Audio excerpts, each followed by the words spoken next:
Nous allons donc aujourd'hui parler d'un thème qui m'avait frappé lorsque je l'ai lu.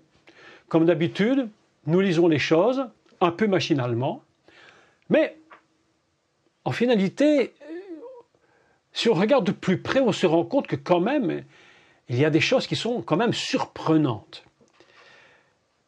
Et ce qui peut paraître banal est en réalité une vérité profonde que nous devons apprendre à discerner.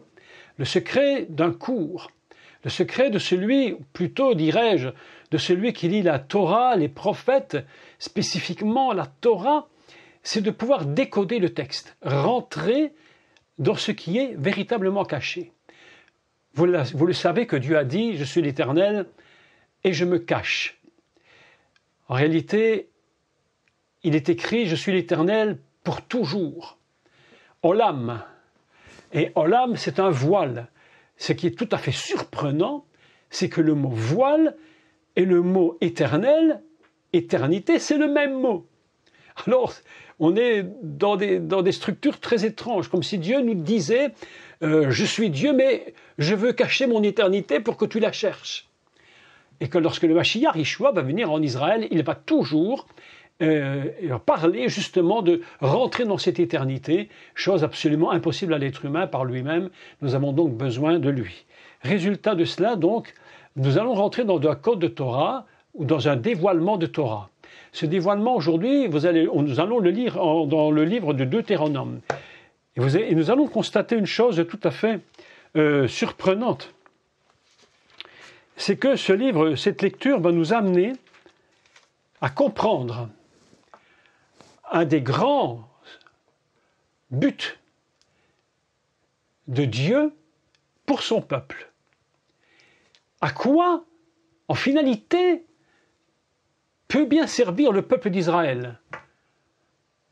Aujourd'hui, lorsqu'on regarde le peuple d'Israël sur cette terre, je dirais pour la plupart, pas tous, évidemment pas tous, mais pour la plupart, c'est un peuple qui soit là ou qui ne soit pas là, on aimerait mieux pour beaucoup qu'il ne soit pas là. Il est totalement inutile. Il est là pour nous, passez-moi l'expression, mais nous casser les pieds. Voilà. Tout ce qu'on dit sur Israël, n'importe quoi, du tout et du n'importe quoi. Israël, ceux qui sont les milliardaires de la terre, qui gèrent tout, comme si avec Israël qui était milliardaire, on a l'impression que tous les juifs sont des gens qui roulent sur l'or. Je vous ai dit ouvertement, il y a des juifs au chômage, il y a des juifs sans boulot, il y a des juifs pauvres, il y a des juifs mendiants. Hein. On en a toujours vu. D'ailleurs, nous voyons très bien dans la Bible qu'il y a des juifs qui étaient mendiants. Donc vous voyez bien qu'il faut arrêter ce système complètement aberrant, mais absolument stupide de cet Israël qui prend l'argent de tout le monde, qui roule sur l'or, mais c'est absolument incroyable ce genre de stupidité.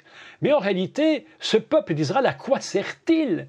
Puisque de toute façon, on a l'impression qu'il est là plutôt en train de déranger que de nous aider. Alors pourquoi Dieu a-t-il créé ce peuple? En réalité, on l'a déjà dit, une première raison, c'est pour créer un réceptacle messianique. Ça, on le sait. Mais ce réceptacle messianique, il va venir dans un réceptacle qui a une fonction lui-même. Ce n'est pas un réceptacle neutre. Israël n'est pas quelque chose de statique. Bon, j'ai ici un verre d'eau. Hormis que l'eau qui est dans mon verre permet que l'eau soit dedans et qu'elle ne tombe pas à côté, il n'a absolument aucun intérêt. Si demain il se cache, j'en prends un autre. Que vous voulez que ça fasse? D'ailleurs, vous savez très bien ce que je dis. Le nombre de verres qu'on casse dans une maison par an, c'est quelque chose d'incroyable. L'autre jour, mon épouse me disait « T'as encore cassé un verre ?» Je lui dis « Mais bénis le Seigneur, ça permet aux usines de vendre et d'en fabriquer. Donc, qu'est-ce que vous voulez que je vous dise ?» Mais Israël, ce n'est pas seulement le réceptacle qui porte le Messie, ce n'est pas un réceptacle neutre, c'est un réceptacle qui a une fonction propre. Et c'est un réceptacle vivant qui va contenir la puissance messianique et qui va permettre à cette puissance messianique de paraître sur la terre et de paraître dans même, je dirais même, de paraître même jusque dans l'éternité après la résurrection. Quelque chose d'absolument unique. Je vous affirme qu'il n'y a aucun peuple sur la terre, mais aucun peuple sur la terre capable d'avoir cette capacité d'être un réceptacle vivant messianique. Ça n'existe pas. Ça n'existe pas. Tu peux t'appeler USA, tu peux t'appeler la Chine, tu peux t'appeler ce que tu veux, ça n'existe pas. Dieu n'a pas besoin d'un peuple immense, il a besoin d'un peuple qui a une fonction divine et qui possède cette fonction divine, j'adhérais dans ses propres gènes et dans sa propre structure. Donc, lorsque nous allons lire le texte maintenant, que je vais vous proposer de lire dans le livre de Deutéronome, nous allons être surpris d'une lecture que je vais faire à mon avis. Que dire de Deutéronome ? Deutéronome, c'est ce que les rabbins, les sages d'Israël appellent le testament de Moïse. C'est-à-dire que Moïse sait qu'il arrive à la fin de sa vie. Le brave homme, il a quand même vécu trois fois 40 ans. C'est quand même pas mal du tout. Et après, il arrive à 120 ans, le pauvre homme. Il sait que son heure est arrivée. Et puis, bon, il va faire, comme tout le monde, il va faire ses dernières paroles. Et ses dernières paroles, c'est le Deutéronome. Il va répéter en finalité dans le Deutéronome, si vous voulez, tout ce qui est dit dans les 4 livres qui précèdent. Et il va redire des choses tout à fait surprenantes. Quelques-unes vont être rajoutées, mais dans l'ensemble, je crois qu'on peut dire que le testament de Moïse, et c'est vraiment l'idée générale des 4 livres qui précèdent. Nous allons lire un très court extrait de ce Deutéronome, et vous allez voir une connexion absolument surprenante. Avant-hier, il y a quelques jours de cela, je lisais ce texte, et ça m'a fait tilt au moment où je l'ai lu. Je me suis dit, mais il y a quelque chose de très étrange sur le texte que nous allons lire. Et nous prenons Deutéronome, chapitre 30, et au verset 15. Vous allez voir que cette lecture est une lecture habituelle, basique en finalité, sur laquelle, je crois, oui, on a souvent prêché, on a souvent enseigné. Et aujourd'hui, je voudrais donc qu'on puisse repenser ce texte d'une façon différente. Commençons la lecture dans Deutéronome et au chapitre 30 et au verset 15. Et je lis, si vous avez votre Bible en hébreu, vous suivez en hébreu. Pour tout le monde, je lis en français, évidemment. Et nous commençons la lecture. Tout le monde a sa Bible? Tout le monde est prêt? OK. Depuis le Canada jusqu'en Suisse, jusqu'en Belgique. Je vois que tout le monde est prêt. OK, c'est parfait, parfait. Voix. D'accord? Réé en hébreu. Réé. Voix. Je mets aujourd'hui devant toi la vie et le bien. Écoutez les mots, parce que très, très, très, très surprenant. La vie et le bien. La mort et le mal. Car je te prescris aujourd'hui d'aimer l'Éternel ton Dieu, de marcher dans ses voies et d'observer ses commandements, ses lois et ses ordonnances, afin que tu multiplies et que l'Éternel ton Dieu te bénisse dans le pays dont tu vas entrer en possession. Mais si ton cœur se détourne, si tu n'obéis point et si tu te laisses entraîner à te prosterner devant d'autres dieux et à les servir, je vous le déclare, aujourd'hui vous périrez.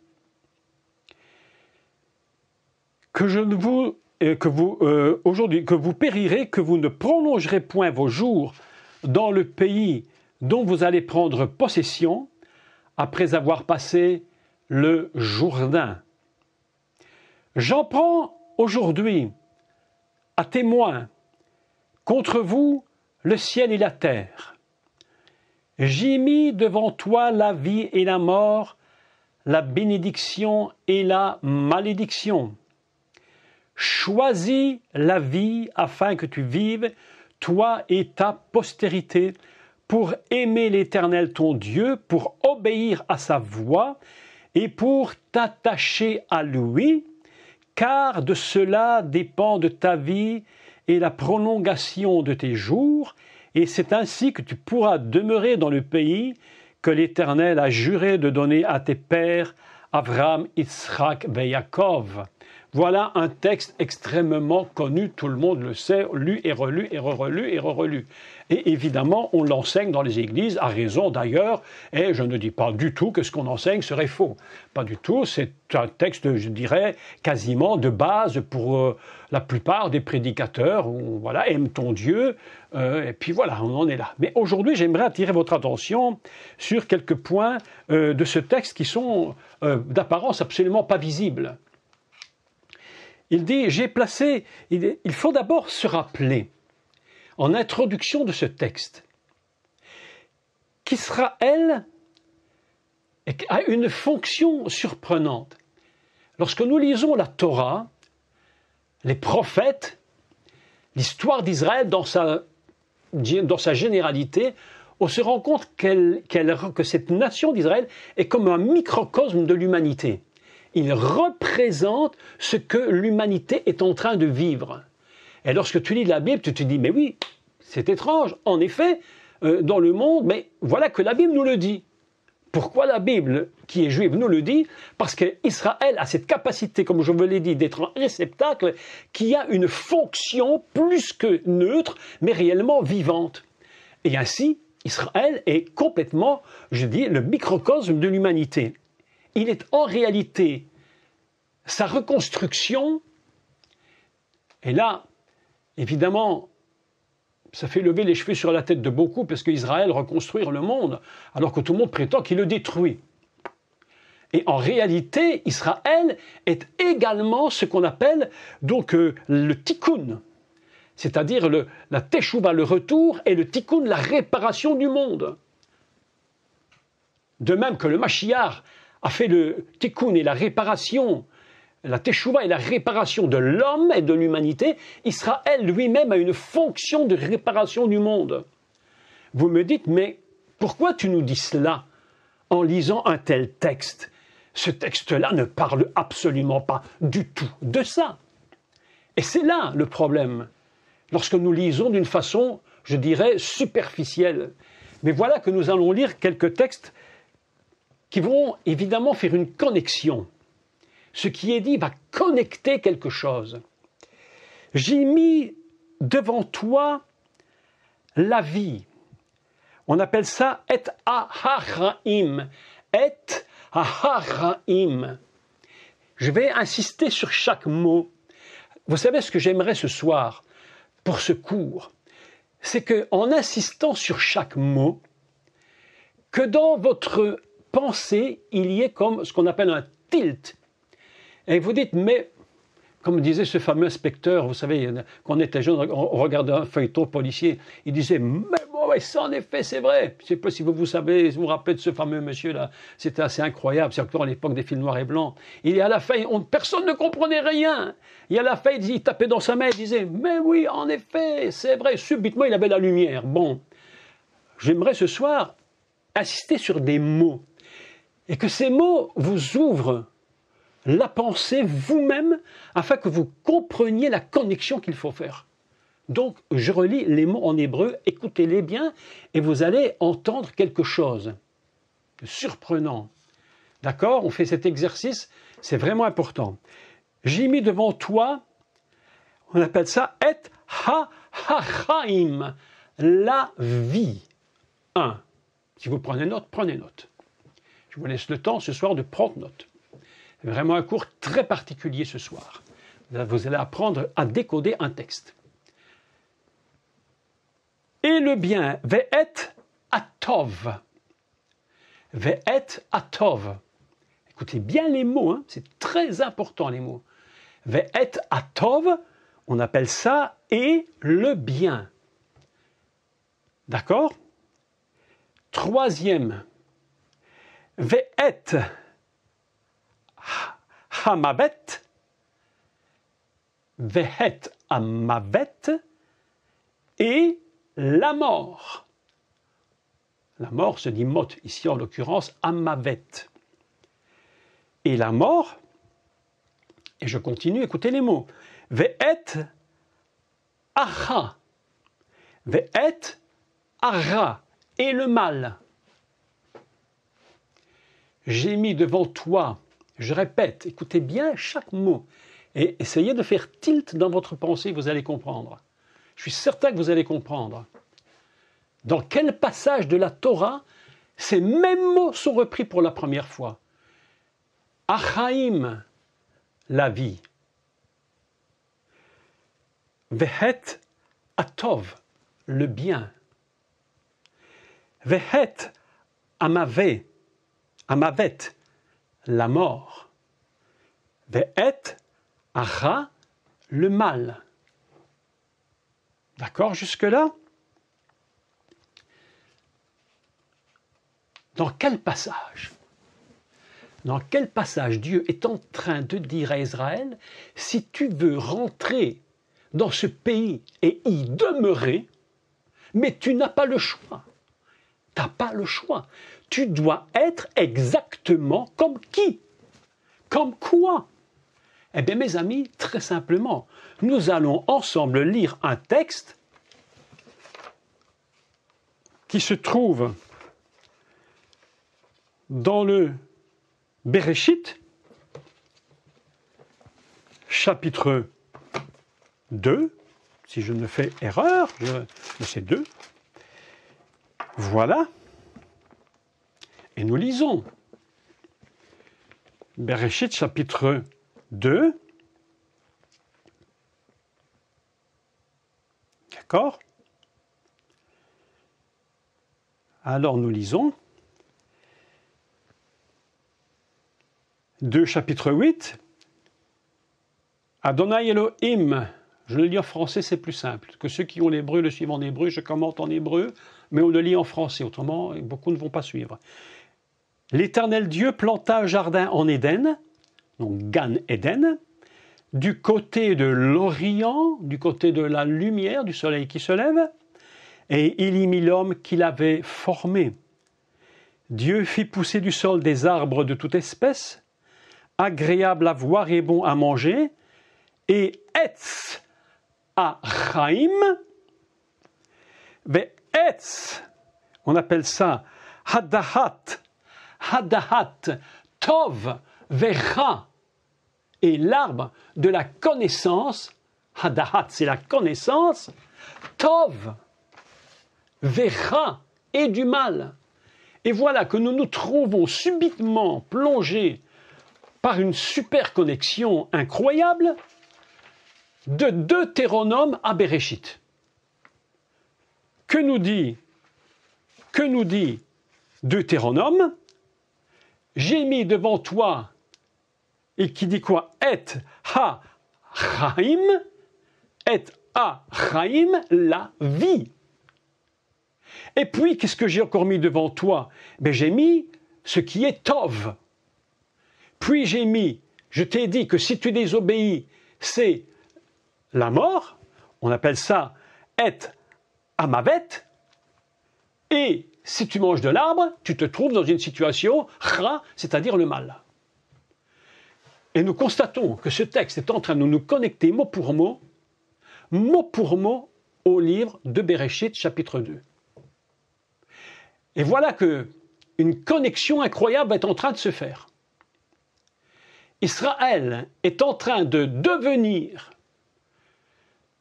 celui dont Dieu est en train d'avoir construit en lui disant « Tu vas devenir toi la réparation du monde. Je te demande d'être le modèle de la réparation de ce monde parce que je fais avec toi ce que j'ai fait dès le commencement de l'univers. J'ai mis devant toi le bien, j'ai mis l'arbre de la vie. Il dit, j'ai mis devant toi la vie. Et maintenant, qu'est-ce que tu fais? Qu'est-ce que tu choisis?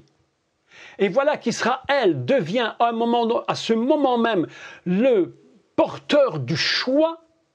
Est-ce que je vais réparer ce monde et donner l'exemple de la réparation du monde, ou est-ce que moi-même je vais tomber?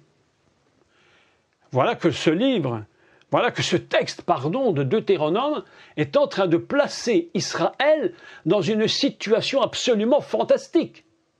On se demande, mais à quoi sert Israël? C'est pourquoi je vous posais la question. Mais à quoi sert ce peuple? Mais justement, il sert à recommencer et à montrer au monde l'exemple qu'il faut donner. Aujourd'hui, quelque chose est surprenant. Vous l'avez remarqué, je l'avais dit déjà, mais je redis cela, c'est important de le redire. Concernant l'attitude d'Israël, où les gens ne l'aiment pas pour toutes sortes de raisons, mais lorsqu'ils ne l'aiment pas, ils ne l'aiment pas parce qu'en fait, ils se disent inconsciemment, ce peuple, parce que le monde le sait inconsciemment. Mais c'est ça qui est absolument inimaginable. Le monde le sait, mais c'est dans l'inconscient du monde. Israël est conçu comme un modèle. Et lorsqu'on regarde le modèle, si le modèle est en train de tomber ou de choir, de faillir, alors le monde regarde ce modèle et se dit, mais qu'est-ce qui est en train de se produire? Voilà pourquoi Israël, qui devait être le modèle, est en train d'être un anti-modèle. Voilà ce que le monde voit. Et c'est dans l'inconscient total du monde. J'ai mis devant toi Israël, Dieu lui parle, et c'est Moïse, avant de partir, il dit, voilà, vous allez rentrer maintenant dans le pays. Mais quand tu vas rentrer dans ce pays, n'oublie pas qu'à l'intérieur, je mets devant toi la vie. Il y aura le bien et le mal. Qu'est-ce que tu choisis? J'ai mis le bien, la vie et la mort. Qu'est-ce que tu choisis? Exactement les mêmes paroles que Dieu avait dit à Adam lorsqu'il était dans le Gan Éden. Exactement les mêmes mots. Exactement les mêmes mots. Absolument incroyable. Pour vous montrer la vérité de ce texte, c'est absolument surprenant. Si nous faisons les comparaisons